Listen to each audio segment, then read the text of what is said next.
Never give up के ऊपर ये हमारा दूसरा वीडियो है। पहले वीडियो का लिंक आपको कमेंट सेक्शन में मिल जाएगा। तो शुरू करते हैं आज की प्रेरित करने वाली सच्ची कहानी।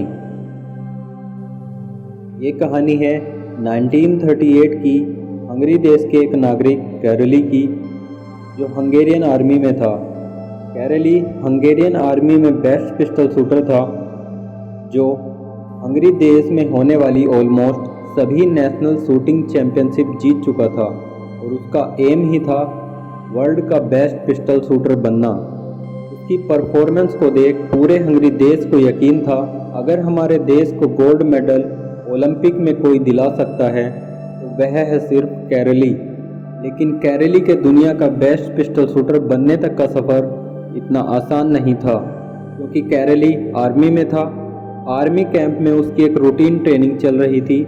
ट्रेनिंग के दौरान उसके राइट हैंड में एक ग्रेनेड फट गया और वह पूरा हाथ चला गया, जिस हाथ की उसने सालों से ट्रेनिंग की हुई थी। इस एक्सीडेंट के बाद लगभग 1 महीने तक उसका इलाज चला। हॉस्पिटल से डिस्चार्ज होने के बाद उसने अपने लेफ्ट हैंड की ट्रेनिंग शुरू कर दी, क्योंकि इम्पॉसिबल और नहीं हो सकता जैसे वर्ड उसकी डिक्शनरी में थे ही नहीं। ठीक 1 साल बाद 1939 में हंगरी में हो रही एक नेशनल शूटिंग चैंपियनशिप में पार्टिसिपेट करने पहुंचा।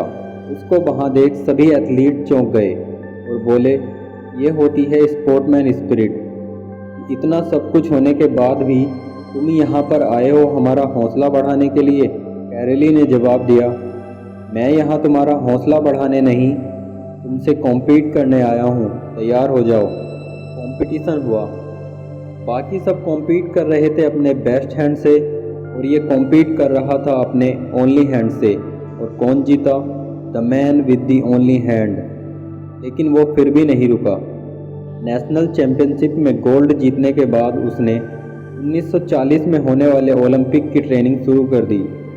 लेकिन 1940 के ओलंपिक वर्ल्ड वॉर की वजह से कैंसिल हो गए। 1940 के ओलंपिक कैंसिल होने के बाद भी उसने अपनी ट्रेनिंग कंटिन्यू रखी और 1944 में होने वाले ओलंपिक का वेट किया। लेकिन 1944 के ओलंपिक फिर से वर्ल्ड वॉर की वजह से कैंसिल हो गए। लेकिन उसने फिर भी हार नहीं मानी। उसका गोल बिल्कुल क्लियर था।